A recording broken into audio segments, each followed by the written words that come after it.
Welcome everybody to the Phillies Key Team Small Business Interview Series. I'm really excited because today we have Chris Maguire, co-owner and founder of Tubby Robot Ice Cream in Manayunk, right on Main Street here in Philadelphia. We're going to talk about business, we're going to talk about the ice cream industry, doing business in Philly, a little bit about COVID, and we're going to take a quick virtual tour of the shop as well. So without too much further ado, I'm happy to introduce Chris Maguire. So Chris, how long have you been in business? What brought you to Manayunk? Well, we opened in spring of 2017, so we're now in our fourth year. Manayunk really, we're here because we live here. I really wanted to open, well, basically the main reason we opened was that I wanted to be able to walk to a place that made Belgian waffle sundaes. And now I can. But I love Manayunk mostly because of its walkability. You can, me and my wife Kelly, we came from Jersey City and the New York area. And the one thing that we really liked about the area was that you didn't need to drive. You could walk to restaurants and out. And we wanted to find a neighborhood in Philly that could suit that as well. And Manayunk kind of hit all the right notes for us. It's just beautiful. And we kind of just walk up and down the street eating.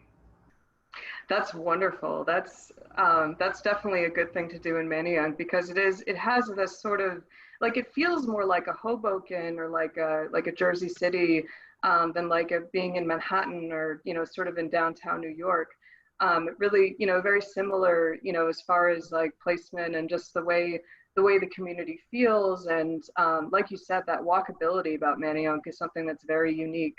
I live in Mount Airy, so we are a little bit similarly situated with Germantown Ave and Chestnut Hill.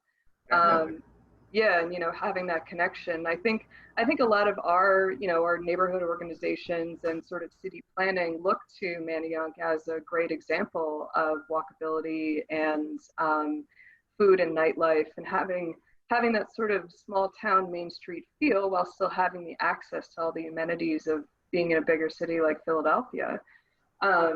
Whereabouts are you on Main Street? What are your reference points? So the address is 4369 Main Street, and anyone in the neighborhood knows we're right next to Jake and Cooper's, they've been there for decades. And we're across the street from Zesties, which has also been there for decades. We're kind of between, right on the Levering lot, which is one of the streets that the bike race used to go up and down. Nice. So we're kind of, right in the thick of Main Street Manayunk. That's perfect. That's really cool. We've had the luck of interviewing a couple of other Manayunk businesses. We interviewed my colleague Andrew at Citywide Keller Williams, Philadelphia, at Phillies Key Team. He's actually done some business with you guys working at Chaba Thai Bistro. Yeah. I guess, yeah, he gets the ice cream from you guys. So it's definitely good to have that sort of like community environment and be doing business within Manayunk in addition to just being the great neighborhood ice cream shop. And that's really cool too, that you're so close to, where they hold the bike races and some really good, reference points in Manayunk. So, definitely a jump. I know you and your wife have some background in computer programming, but so what got you into the ice cream industry? Yeah, the ice cream was really a left turn for me. I've always loved ice cream my whole life, and I ate way too much of it, especially, I would say as a kid, but no, I ate more as an adult for sure. Like once I was able to buy my own, it was just like, all right, I can fill my freezer with whatever I want. Nice. But because of that, we actually got as a wedding gift 2 ice cream makers, home ice cream makers. Nice. Yeah, it was one of those things that we got, a lot of gifts, and we didn't do anything with it for about a year. And then one day Kelly was like, hey, why don't we try making ice cream with one of these? And we tried it, and it came out, and it was really bad. It was just like icy, and it didn't taste right.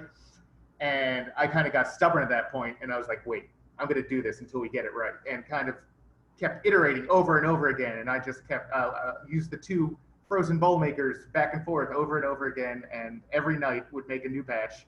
And eventually, it got really good. And so, like, that was kind of a fun hobby. Professionally, I got to a point in my career where I kind of had a point where I was ready for a new job, and I had saved up a bunch of money, and I was like, I can kind of do whatever I want, but what do I want? And I kind of came across, I love two things more than anything is ice cream and video games. And so what if I combined those things and made a real brick and mortar ice cream shop?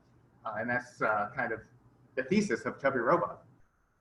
I love it. That is so cool. Especially, the video game element is so interesting because I mean, this is Philly. We're a city that loves to eat. So there's a lot of, there's tons of ice cream, and there's, I want to say there's Bread and Beck's Bakery, which I'm familiar with because they're in Chestnut Hill.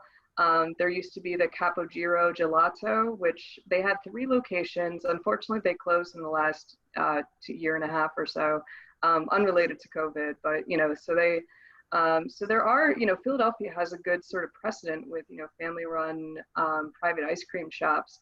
But what's unique about yours is that I really haven't seen that many ice cream shops that have that branding for video games and the video game aesthetic. And like you said, that unification of two things that you love is really, really shows through in your decor and your choice of marketing collateral.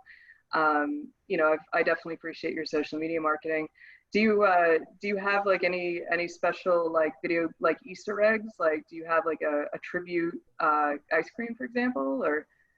The ice cream itself actually doesn't have a ton of crossover with games, but the decor definitely does. Yes.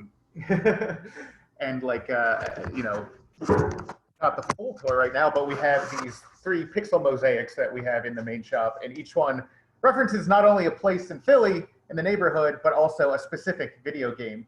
So wow. Yeah, so this one here is the Manayunk Bridge, the view from 76. But it's also a direct reference to the first stage of Mega Man X, which is one of my favorite games of all times. Nice. Yeah, it's pretty direct. Like if you've ever played that first intro stage, like it looks like this, only not Manayunk. And then the second one here is Pretzel Park in Manayunk. Okay. But it's also in the style of Earthbound on the Super Nintendo, which was an kind of a fan favorite RPG. That's one of my favorites as well. And we got Tubby there vending. Nice. Oh, that's so cool. And then this is Tubby again, but yeah. So this is Tubby, but in the style of Super Mario World. And then in the background, it's a little faint, but you can kind of see the Philadelphia skyline as you would see it from Belmont Plateau. Oh, wow. Yeah. So you chose some very specific iconography with these mosaics. That's so cool. Who did them, if you don't mind me asking? I did them all myself. Wow. So you are a crazy good visual artist in addition to Ice Cream Man. That's super cool. I'm a hobbyist and I get by, but no, I have a lot of fun doing it. And there's actually a time-lapse video of me putting them together, like tile by tile, on our website. And, nice. Sped up 20 times, of course. That's perfect. We will definitely have to share some of your videos. I know it's good crossover marketing, for us to share your videos and do that. But that's incredible. So this really is like 100% like your aesthetic project, and just the alignment of Philadelphia and games and ice cream in your design elements there is so cool. That's definitely, it's definitely a unique feature. I mean, I've been to, a few ice cream shops in Philly. I think that yours really has a distinct artistic sensibility, and, it's really cool to incorporate that into your interior design. So definitely along the lines of choosing these favorite scenes from within Manayunk, what's your favorite part about being a Philadelphia business? Tell us what you love about Philly. Yeah, I mean, it's kind of hard for me to separate what is being a homer and what isn't, but like I just dive into it all. Like I was born here, I was raised here, and I want to die here. Like just Nice. like a Philly lifer. But I've lived in a couple other cities. I've lived in New York, in the New York area. I've lived in the Bay Area. But I came back to Philly, and it was never really a question. And a lot of it is what some of the things you discussed already. Like it's a big food town. Like people in Philly love food. Across all parts of the economic spectrum. Like there's the lowbrow food that I love, and the highbrow food that is really exquisite, and everything in between. There's just always something unique happening. People in Philly love to eat. Yeah. Yeah, that's completely true. And we're lucky that we're close to D'Alessandro's Steak Shop, which has Oh been yeah. nominated many times the best cheesesteak in Philly. Yeah, You know, that's our favorite. My partner Steve, actually, his girlfriend used to work at D'Alessandro's, and like they, nice, we know a lot. We're friends with them. But yeah, cool. we love it. And that, in addition to just living here, there's so much variety. Like not only in the people, but in the like. Yeah, I'm getting nerdy here. It's like a Minecraft biomes. Like you have the urban biome, and you have the village biome in Manayunk, and then you have the forest. Like you can go to Fairmount Park. It's like you're in the forest and you're still in the city limits. It blows my mind. I love going down there. Yeah, yeah, I think that, our proximity to the Wissahickon is really, really nice. I went to Devil's Pool for the first time a few weeks ago, and that was with my partner's colleagues, and that was really, really nice. Obviously, we were socially distanced and stuff, but I hadn't, I hadn't seen that part of the Wissahickon before, and it's a really, I mean, it's an adventurous trail for sure, and Oh yeah, yeah, we I've expect jumped off those like, rocks a lot. nice, nice. Yeah, and that's especially so, something that's so unique about, our neck of the woods here in Northwest Philly is that, we have that access to nature. I know that, they're doing a lot of construction along the viaduct and trying to make Philadelphia a more green city. And that's definitely, hopefully, with covering the highways and having some, I'll have to look up the master plan and see if I can send it your way, because it's definitely like an interesting projection. But yeah, Philly is such a good city to eat. It's such a good city for. It's actually a great city for gaming. Along with that, the viaduct and some of the other greening plans that the master plan of Philadelphia has. Apparently, there's an esports coliseum that's supposed to happen in South Philly. I'm not sure if you've Yeah. heard about that. Yeah, they've broken ground on it in South Philly, and it's something that's I've gone to a couple esports events and had a ton of fun. So like having that in Philly would be pretty amazing. Nice. Yeah, Yeah, definitely. I know Atlanta too. They have in Atlanta there's an organization that partners with their esports organizations to raise funding for children or UNICEF or something. It will definitely be cool to see some more of that arise as Philadelphia becomes more of a tech hub, and has more, increases its presence with esports and video games and stuff. I think that that's something that there's a lot of, especially now, there's a lot of untapped potential in that space. And something also that's interesting is in real estate, we sort of navigate the effects of the COVID-19 pandemic by accelerating our use of Matterport and virtual reality to sell homes, so that we are using more like gaming technology to engage with our audiences and develop data products that are useful and fun and really appeal to our audiences that are starting to get used to using virtual reality. We figured that it would take a lot of market share within a couple of years, but then COVID happened, and all of a sudden everybody's on the phone with a drone specialist or photography specialist to try to incorporate these elements. And I think I feel like it's a great move for the sort of the virtual digital communities. Um, yeah. that I've noticed that pivot specifically in real estate, like looking at real estate listings. Like anyone who's serious has a virtual reality walkthrough, 360 walkthrough of the houses now, and it's pretty amazing how quick that happened. exactly, because real estate agents were not considered essential employees in Pennsylvania for the first 10 or 11 weeks of the pandemic. Right. Then they came out with revised guidelines, and Governor Wolf authorized us to practice, with specific conditions. But yeah, it was definitely a huge sea change for this industry because we had to come up with something that allowed us to continue doing business. And it's crazy because even at the height of the pandemic, the real estate industry only dropped by 20% or two. Transactions were still occurring, just a lot of sight on scenes, a lot of use of virtual technology, et cetera. So my question to you is, especially being in the food and beverage space, how have you handled COVID-19 and what's changed about your business to adapt to the new protocols and the new paradigm? Yeah, we took a lot of time and really took our time taking it seriously because we actually were closed completely for 3.5 months. Mm. And we closed fairly early on, like that first bad weekend right before St. Patrick's Day, which I Oh, remember wow. very specifically. But yeah, we closed the Saturday before that. And yeah, part of it was, we tried to pivot to like, okay, we'll only do things through the window. But because it was St. Patrick's Day, people weren't behaving so great and they were Mm. doing things through the window that we didn't like, that didn't make our employees feel safe. So we shut it down and kind of stayed just trying to get more information. And back then, we really didn't know a ton about how, the virus went from person to person. But now I feel like we know a lot more. And, eventually we got to a place where we felt comfortable with a couple safeguards in place. And we basically built up a plexiglass booth around the register, and we put a barrier in place so that you actually can't walk into the shop. Like you come in to the vestibule to order, and then we will Mm. serve you outside through the side window.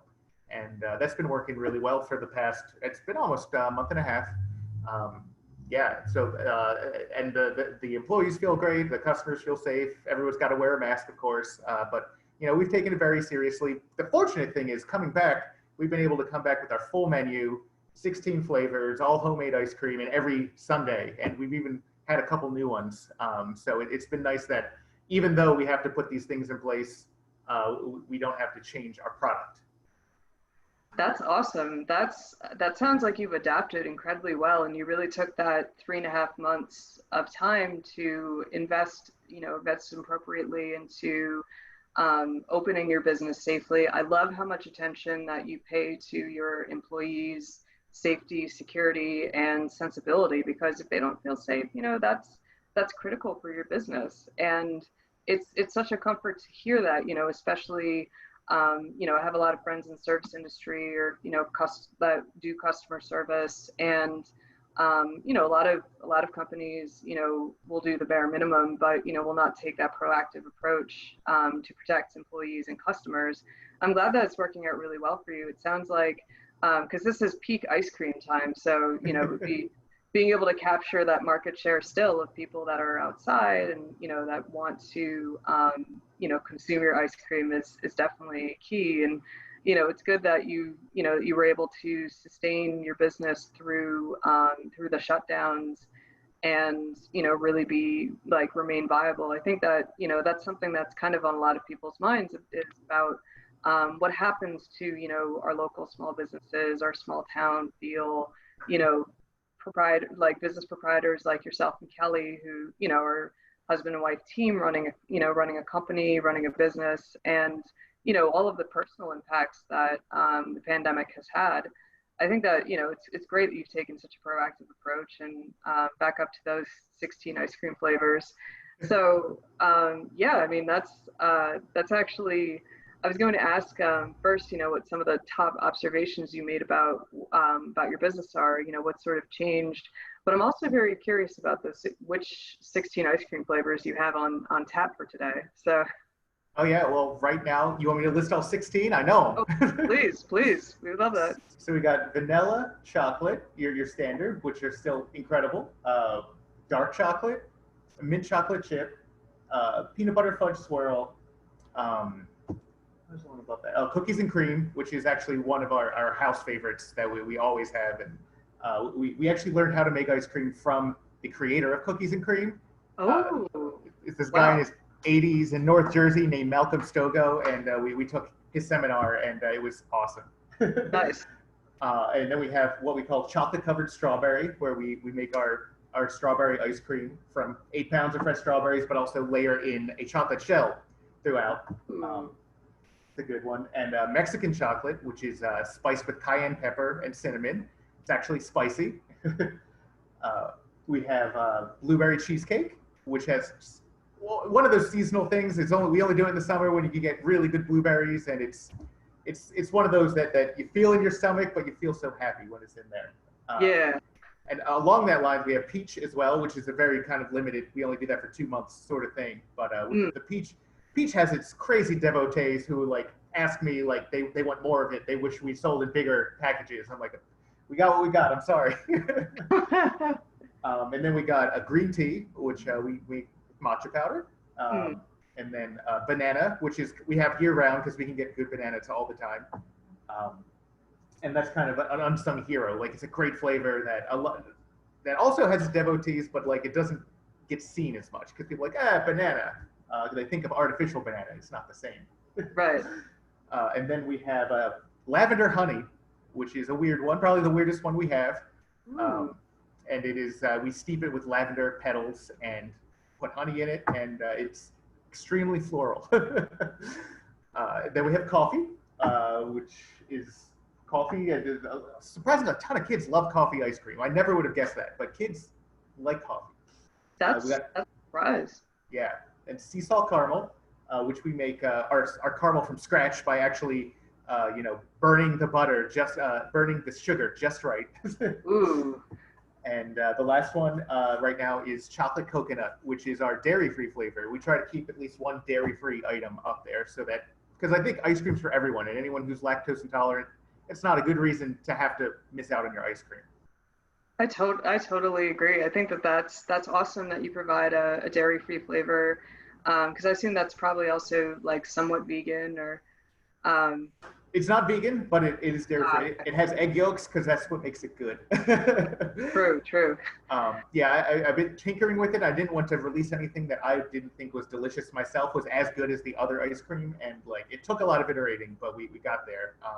And Perfect. so we have this base that we've only done the chocolate coconut, but we can do a lot of other, like it's coconut milk based. So coconut's going to be a component of this base, but we could do just about anything with it. Anything you think would taste good with coconut. And I think that's something we're going to be experimenting with more in the future. Yeah, definitely. I mean, first things that come to mind are pineapple coconut, mango coconut. You could definitely do some really interesting, interesting flavor combinations. Just thinking about like what's good, because there's a lot of smoothie places in our neck of the woods. Bahia Bowls just opened up at Chestnut Hill. I go to a spot called Boostin' Bowls in Manayunk. They're right around the corner from us. Yeah, our neighbors. Yeah, that's great. Yeah, they're good. They're a good spot. And yeah, like all of those flavors are incredible. I was just like, I gotta squeeze in a trip this week for sure. Yeah, because that's definitely, that's definitely such a depth and variety of different ice creams. And it sounds like, the critical thing is that, you do this level of quality control and you release only flavors that you have already sampled and enjoyed. I guess that, that sort of leads into the next question, which is, what are some of the top observations that you've made about your business, either during COVID or just in general? Like, what are the demographics and psychographics of ice cream consumers in Manayunk? I'm super curious. Well, it's funny because it runs the gamut. It really does. Like we would get a lot of families with little kids. So like, parents in their 20s, 30s, 40s with their kids. But then there's a lot of older folk who come by. And then we do get a fair amount of college students being in Manayunk. So young adults. But lately we've been seeing people come from all over the city and outside. And actually, a lot of folks, I'm not even entirely sure where they're coming from because we get a lot of folks internationally. Like I did not ever think beforehand that like Main Street Manayunk was like an international destination, but apparently a lot of international travelers coming to Philly will stop here. And we've had people come from Japan, from Ethiopia, from Denmark, from Germany, just like it seemed like in the summer every week there was someone from a new country, and it was really fun to talk to them. And a lot of that we were partnered with a food tour. That was wonderful. Unfortunately, like no one's running food tours right now, but they would take in a lot of people, and we were the last stop on the food tour. Dessert everyone would finish up with, and we met a lot of really fascinating out-of-towners that way. That's awesome. That's so interesting too. I had actually wondered like what the food tourism space in Philadelphia was like, because we're a lot like Portland. We're a destination city for eaters, or Bologna in Italy, which is also Bologna has like a foodie like amusement park basically, where you can just go and eat and drink and have that all day. And I feel like there's with Philly you can you have sort of the essence of that with you said this food tour, and like you said Philadelphia attracts like international audiences. It is very international in character. Something that's such a benefit about being like a bit of a larger city. But yeah, I've noticed that too, that, with, people that come to Philadelphia for a few days, they might take a day and explore a Manayunk or a Chestnut Hill or, a destination neighborhood close to the city. And that does seem to cross over well with, ice cream places, dessert places. I'm thinking of cake and the yogurt, the Froyo place, just the Igloo in Fishtown, which are sort of, like also like destination, like a little bit like Philadelphia tourism oriented as well, because, there's something about the look and feel of an ice cream shop that, especially, if you're attracting like an international audience, having that sort of brand is really critical and important to have. So that's super cool. I think that's really interesting because it also speaks to what's attractive to Manayunk as a neighborhood in Philly. Do you have any insights for other people looking to start their own businesses, especially Manayunk and Roxborough? It sounds like you have a very deep understanding of the history of the neighborhood and the current economic climate there. Yeah, my family's been here since before I was born, really. But my family, my parents moved here when I was 10, and I've kind of been here ever since. But my grandmom's been here a long time. But yeah, this neighborhood, I mean, I think any business, any small business, one thing that a lot of people get wrong, and which you touched on a whole lot, has been branding.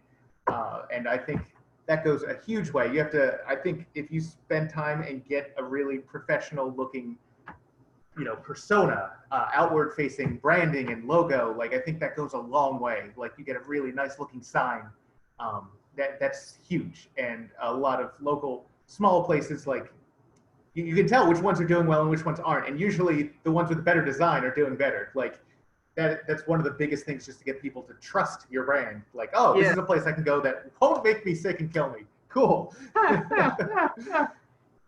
Although there is a charm to that living on the edge sort of thing. But yeah, I think you see like places that come by and they gain a cult of personality, and it's built up around that branding. Right. Yeah, we just opened across the street actually at this new pizza shop called Pizza John, and they had a huge following because they were a truck kind of mobile service, and this is their first brick and mortar. And the first day they opened, they had a line the entirety of Main Street, the whole thing, which is crazy. Like I've never seen an opening like that. It's because they've done such a great job with their branding and their community outreach. It's just like, wow, you get in line for this and you wait for it, and you don't even care what you're paying because like you know it's going to be great. Yeah, that's very true, and that's so funny too because I remember I used to watch a lot of Bar Rescue. And one of the things that John Tapper pointed out is that your neighborhood, the people in your neighborhood are 80 to 90% of your business, and really making your brand established with locals is critical for success. And that's great that they were able to connect their food truck to a location and really, deliver that kind of, because, if you have a lot of people that are coming out in Manayunk, they'll look at your storefront, they'll look at other storefronts, they'll be, it's good for business. Plus I figure across the street from you guys, it's like, who doesn't want ice cream after eating pizza? That's like, it's definitely fortuitous. One thing that, because my bosses are actually Ernest and Jackie Key, they live on Kalo Street. They're both like Manayunk locals. Nice. And yeah, so it's cool. And there's definitely a sort of a community in Manayunk that's a little bit tighter. Like we were walking down the street and, they're realtors. Like we run into somebody that runs her own personal training, has personal training studio out of Manayunk. We walk past your ice cream shop. We go to where Andrew works, for his day job. And it's definitely that, to have such a tight knit community and just have that sort of, resounding local support for local businesses is definitely a, you know, it's a unique feature, and definitely something that, you know, you as a Manayunk resident, you know, you can really like benefit from that economically as well. Absolutely. And another Yeah, thing I would point out, like, for specifically for the neighborhood, is that it's really, you should reach out and get to know all the other businesses, and right. we all help each other out, and like, you know, nobody really thinks of one another as competition. Like we kind of really adhere to the idea that a rising tide raises all ships, and it's been true. And especially now, like we've been banding together more than ever. Like while we were closed, I was selling half gallons of our ice cream through some of our friends at Lucky's Last Chance, which is a bar that makes the best burgers in the world. Nice. And we were selling through the Terrace Street Bakery, which is a bakery that's, they just opened right before COVID, but they're awesome. So just having those connections lined up, it was like, okay, we can figure this out together. That's so cool, and that's such a testament to how, you know, what sort of business relationships and what sort of measures you can take against the impossible, against circumstances like this, to survive. And that's, you know, it's really cool that you were able to adapt your business model in something that, you know, relied on, like, built on those personal relationships and allowed you to keep doing business and sell through local businesses. We actually, I'll send you the interview that Andrew did with the guy from Lucky's Last Chance. I didn't catch his name, but seemed like a really like genuine, you know, genuine great guy. And They're all awesome there. Like that, they somehow managed to get only great people. yeah, that's awesome. I'm so happy to hear that too. It's like, because that's definitely having those connections in your community, and just, you know, being able to support businesses that you like, and small businesses and people, you know, supporting people ultimately, you know, because that's what these businesses are made up of. And, you know, this attitude of survival and of resilience and adaptation is so cool to see, especially, you know, in businesses that you want to succeed, like, you know, the coolest ice cream shop in Manayunk, and you know, one of the best burger place in Manayunk. You know, it's cool that you can build on these partnerships to you know, establish you know, like relationships in the food and beverage industry in your city. I know a friend, my business partner and I, we have an event production company, and sort of out of all of this COVID stuff came it's a lobbying organization now known as the Live Events Coalition. And it's basically all event professionals that are teaming together to sort of develop the lobbying voice and acknowledgement of how the COVID pandemic is uniquely affecting businesses in food and beverage, live event businesses, event production businesses, et cetera. And, you know, it's definitely coming up with counter strategies is critical. And it sounds like you've adapted really well to, you know, to what's going on here. So We've been trying. yeah, congratulations on that. So, you know, we've been, you know, we're pretty close to, we've gone for like half an hour or so. So I'm wondering if we can do a very quick tour of your establishment, and you know, just see what the guts of Tubby Robot are all about. Sure, absolutely. So, you know, we'll keep in mind that the shop is closed right now, so not everything's running. But yeah, I guess I would start even with the facade, which is right in front of me. Unlock the door. There we go. All right. See, this is the front of the shop. It's kind of hard to miss. I mean, we're tiny, so it's easy to miss, but like we got that big old Tubby right there. You're not going to miss that. Yeah. Come in. This is our ordering vestibule. And we typically have our menu up on these screens, which is actually updated in real time. As we run out of flavors, we'll take them off this board, and our website is updated accordingly. So you can actually plan your visit by going to tubbyrobot.com to see what we have. Wow. And then this here is, you know, the window. This would be our seating area when we have seating. And it's also where we play arcade games during non-COVID times through the window. We typically would have a different arcade game every week. Wow. Yeah. Super cool. Yeah, so that's always been a lot of fun to curate. And then, you know, this is where all the magic happens, where I've been sitting is the ice cream dipping freezer itself, which everything's covered to keep the frost off right now. But I assure you, there's ice cream. Oh, that one's empty. And then we have our waffle maker, which is, my favorite thing about ice cream is making sundaes. And the Belgian waffle sundae is my personal favorite of all time. Yeah, that.